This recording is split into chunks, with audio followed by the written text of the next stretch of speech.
Hello Wildflowers, and welcome back to the Rambling Rose.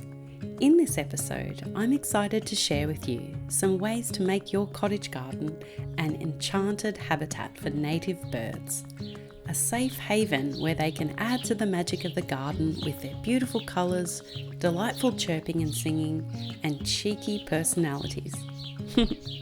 I could watch them for hours, and you know, some say that faeries don't have wings of their own, but rather fly on the backs of birds and butterflies. I'd rather love to see a fairy hitching a ride on this king parrot one day, wouldn't you? You'll also get to meet someone very dear to my heart in this episode, a man who inspired my passion for gardening and DIY from a very early age, with his scrumptious heirloom tomato sandwiches and his artistic flair in the carpentry workshop. It's my dad, of course, and he's a bit of a green witch too. The first step in turning your garden into a magical bird haven is to get to know which birds make their homes in your area and study up on their behaviours, what they love to eat, and how they nest. One bird that I dream of attracting to my garden is the superb fairy wren, with its stunning feathers of sapphire blue. And since wrens nest in cavities, there's a good chance that if I build a birdhouse nestled among some shrubs, I may just be able to host a little fairy wren family come nesting season. But before we get to the fairy wren house, let's look at different food sources that will attract birds of all kinds to my garden. First, there's the honey eaters, like the eastern spinebill, who feed on the nectar of native shrubs like grevillea, hakea, manuka and banksia, all of which I have in abundance in my garden. And then there's the insect eaters, like the superb fairy wren, eastern yellow robin and willy wagtail. Now, the same plants and flowers that attract nectar-loving birds attract the insects that these birds feed on. So it's all a bit of a bird buffet, and it helps keep balance in the garden ecosystem, as the birds gobble up the insects before the insects can gobble up my seedlings. So it all works out in perfect harmony.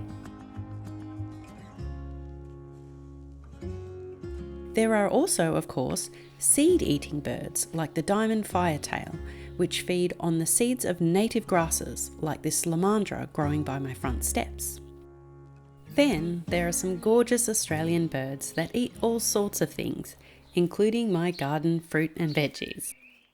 But I don't mind, as the benefits of having birds in a permaculture garden far outweigh the cost of losing a few peaches or lettuce here and there. Birds help disperse seeds, pollinate flowers, and keep insects under control, and they are just a beautiful, magical addition to any garden, and I wouldn't have it any other way. To create a true haven for birds in my cottage garden, I like to treat them with some fresh fruits and seeds from time to time, always making sure that they are organic, in season, and gathered locally, so as to mimic their natural foraging diet as closely as possible. As a hedge witch, I also like to have birds in my garden for divination. My pagan ancestors attributed spiritual powers to birds and saw them as messengers of the gods. The traditional custodians of this land too have many stories and legends about native birds. Crimson rosellas symbolise eternal love and devotion, and a pair represent the perfect balance of the divine masculine and feminine.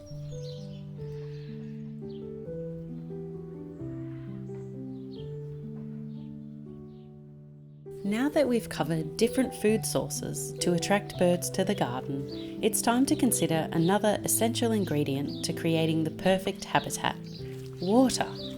Birds need a place to cool off and hydrate on hot summer days, and whilst I have plans for adding more water sources to the garden, for now I have this gorgeous bird bath that you might remember from my Rose Goddess Garden episode. It's important to clean the bath regularly and fill it with fresh water daily. You might also remember that I popped some rose quartz in this bird bath as my way of infusing the water with loving energy.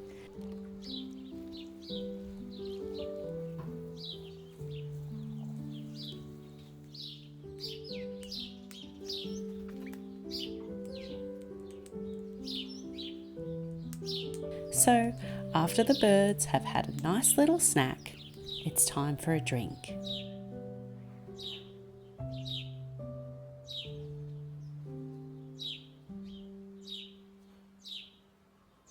Now that my feathered friends have plenty of delicious food and fresh water, let's get to work on building the perfect birdhouse for a sweet little fairy wren.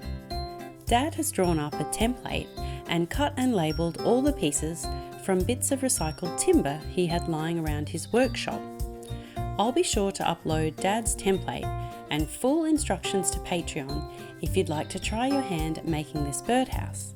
After all, you may remember in my chicken cottage episode that fairies use power tools, with a little help sometimes. I feel really blessed to have Dad's help and advice in the garden and around the house. Even though he's a few hours away in the East Gippsland region now, we tackle renovations and home improvement projects over video. Now press the trigger. Do it. Ooh. Slowly.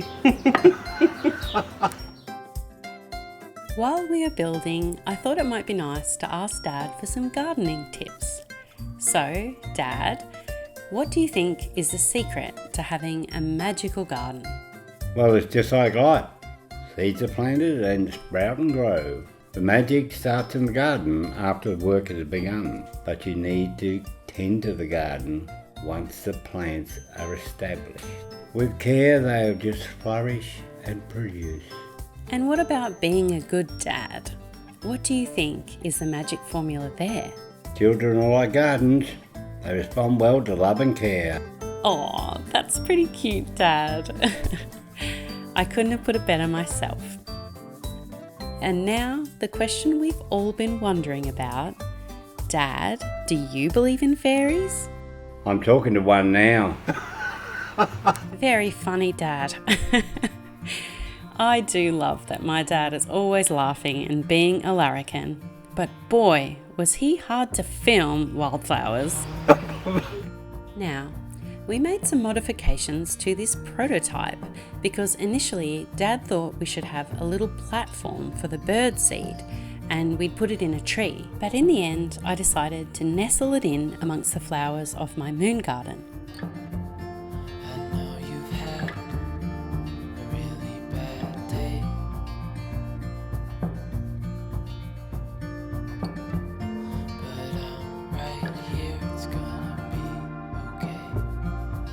Once we got it into position, we weren't too sure, so...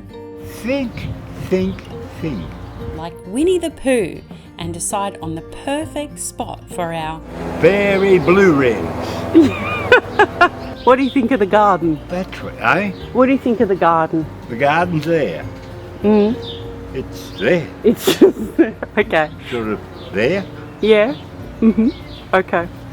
Unfortunately, there is only one problem. Pinch the top off. Daddy, can you please sing the unicorn song? Yes. Long time ago when the earth was green, there was all kinds of animals that you'd had ever seen. The cats and rats and elephants, and sure as you're born, the loveliest of all was a unicorn. Sung by the Irish Rovers.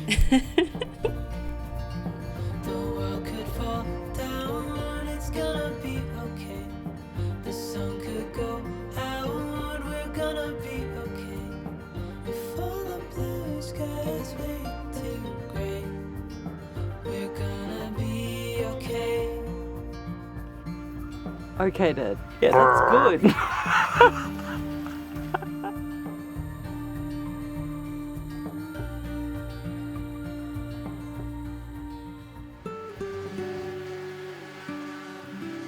I managed to borrow another power tool to prep the birdhouse for painting. I especially wanted the little nesting hole to be nice and smooth for the fairy wrens. Now it's time to paint the undercoat.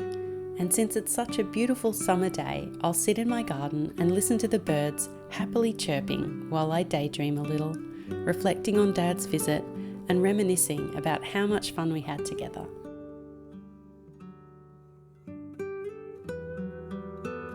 It felt so special to make a film featuring someone I love so much, as if I were capturing a precious moment in time to share with you all. Like a poem or a song, a film can evoke memories and emotions that I know I will cherish for a lifetime. I think that's the beauty of documentary filmmaking and what inspires me most when it comes to creating this channel. I feel modern culture tends to discard the wisdom of our elders, seeing them as out of touch or irrelevant, when I believe the opposite is true. I have deep respect for their experience and am fascinated by the skills and crafts they learned before the world became so fast-paced.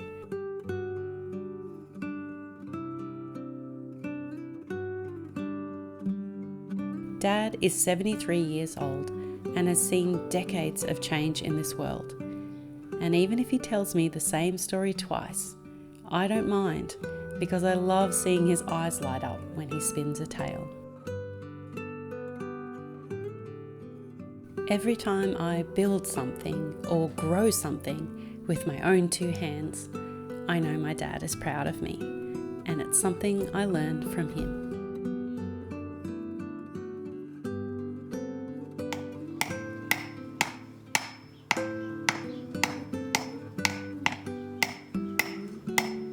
It sure did take a bit of elbow grease and a hefty pinch of patience to hammer this stand into position in the moon garden beside this lovely avocado tree. There's not much strength in these fairy wings, you know, and I had a wee bit of trouble.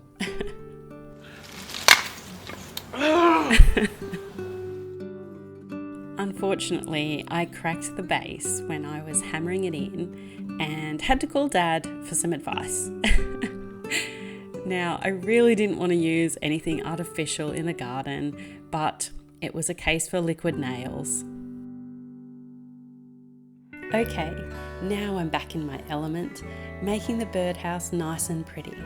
And I know the birds and the fairies will be delighted to find that I've chosen these beautiful vegan, eco-friendly paints by an Aussie brand called Tint.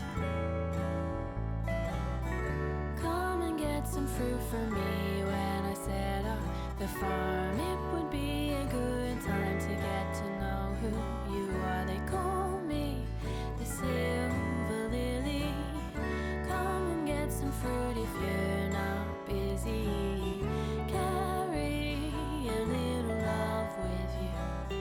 Carry a little love with you. Carry a little love with you. It's also free when you move out of the city. I've actually painted a few walls of my own tiny house in this lush green colour called Camping Grounds. And along with a darker shade called Proxima B, I tried to make the roof look a little mossy and natural, lightly brushing on some speckled lowlights. Wake up, smile and pick some fruit, then we'll load up the car. We can sell it off the road, we don't need to go far. Life lit in the sunshine. We'll spend our lunch breaks playing games, swinging from the clothesline. I always knew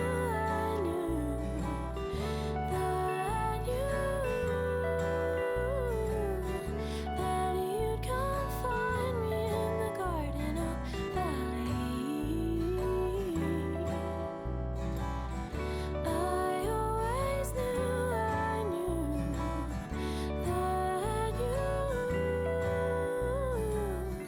that you'd come find me in the garden of valley. I went for a simple leafy design in the same tones, adding in little highlights and splashes of turquoise, as I so often do with my floral illustrations.